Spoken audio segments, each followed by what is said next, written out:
আমার সাথে ফয়সাল আহমেদ রনির সাথে আমাদের একই এলাকার বাসা। রাষ্ট্র বিষয়ে আবু তাহের ভাইয়ের কাছে উনি 1% টাকা দাবি করে। তারপরে আমাকে আবু তাহের ভাই বললো, এটা আমি ফেসবুকে ছাড়লাম। ফেসবুকে ছাড়ার পরে যাই হোক, তাহের ভাই সভাপতি সাহেব বলছে যে ও এরকম এরকম করে। যাই হোক, পরে এলাকার যারা রাজনীতি করে সবাই বলছে যে এটা বেশি করিস না, এটা কাইটা দি। ওইটার থেকে ওনার সাথে আমার সাথে একটা মৌখিক দ্বন্দ্ব।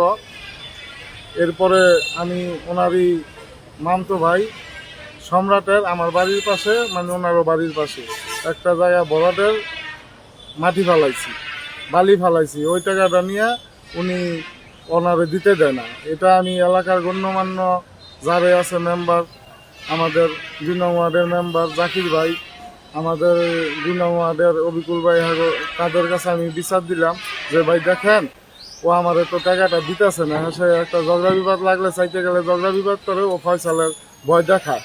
ঠিক আছে, আপনারা আমার টাকাটা নিয়ে দেন।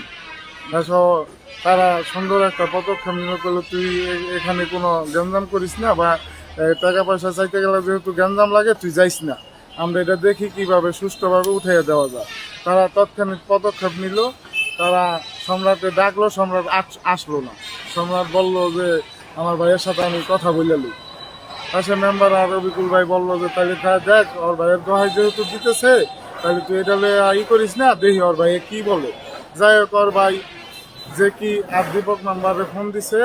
দীপক নাম্বারে ফোন দেওয়ার পরে দীপক নাম্বার আবার আমারে ফোন দিছে যে আয় তোর বিচারটা করে দিই। আমি বলছি যে দেখেন, আমার এই বিচার করবেন, এতদিন তো কাউরে মানে নাই। এখন যেহেতু আপনি বলছে আমাদের এলাকার 2-4 জন মেম্বার আছে, আপনি দেল বুকবই আমার এটা মীমাংসা আসার পরে যাই হোক, হ্যাঁ মীমাংসা করে দিল 1,40,000 টাকা। আমি বললাম আচ্ছা ঠিক আছে, 1,40,000 টাকা এই বলে আমি চলে গেলাম। 1 ঘন্টা পরে আমাকে দীপক মেম্বার আবার ফোন দিছে, ভাই তুমি একটু দেলবুক আসো। আমি কই ভাই আমার তো কাজ আছে, আমি আসতেছি।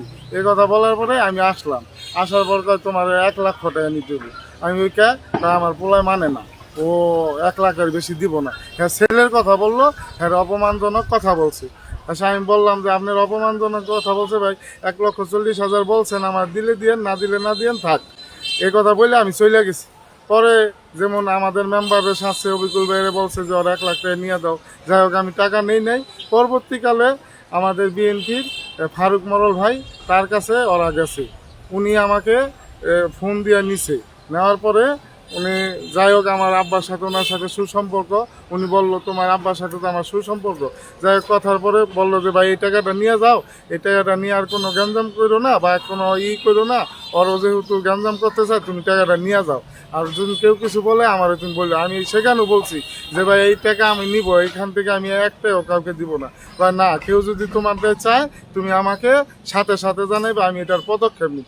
এই কথা বলে আমি টাকাটা নিয়ে যাই। নেওয়ার পরে পরের দিন বেলা 2টা থেকে 3টার মধ্যে আমাকে ফোন দিয়া অত্যাধিক গালিগালাজ করছে। সাথে সাথে আমি ফারুক ভাইরে জানাইছি, আর আব্বারে জানাইছি। আর আব্বা বললো যে আচ্ছা তুমি এটা নিয়ে কিছু বললো না, তুমি সন্ধ্যার পর আসো, আমি এটা মীমাংসা করে দিই। আচ্ছা আমি বললাম আচ্ছা ভাই, আপনি আমার বড় ভাই, আপনার আমি মানি। এ কথা বলার পরে আমি দেলবুক সন্ধ্যার পরে আসলাম। আসার পরে হ্যাঁ, যাই হোক, কথা কওয়ার পরে কয় 5,000 টাকা দাও, এই টাকা না দিলে ওরা মানে না। আমি বললাম আমি তো কইছি যে আমি এখানে 1 টাকাও দিব না।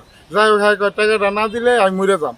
সে যাই হোক 2-4 জন ছিল, তারা বললো যে দেখ, এই 5,000 টাকা লিয়া তো আর কিছু হইব না, দিয়া দেবা, এই গ্যাঞ্জাম ভালো না। যাই হোক, আমি 5,000 টাকা দিয়া চলে গেলাম। চলে যাওয়ার পরে আগামীকালকে আমি রাষ্ট্র অফিসে আসছি। রাষ্ট্র অফিসের থেকে আনুমানিক 3 ঘটিকার সময় সিনিয়র বাজারের দিকে রওনা দিছি। ডাক বাংলার মোড়ে ওরা কোথায় থেকে জানি আসলে, আমি দাঁড়া রয়েছি অটোর জন্য। আইসা তুই তো কালকে 5,000 দিছস, আজ আর 95,000 দেন, আজ তোর মাইরালাম। এই কথা কই আমার গেঞ্জি ছিঁড়া, আমার মানে অত্যাধিক এই কাঠ দিয়া মনে করেন শরীরে, পিঠে, সব জায়গায় ইচ্ছা মতো বাইরেছে। দোকানদাররা সাক্ষী আছে, আপনারা প্রমাণ করেন। ফয়সাল আহমেদ রনির যে কি আর হইলে শাওন ছিল কালকে, ওদের একটা গ্রুপই আছে।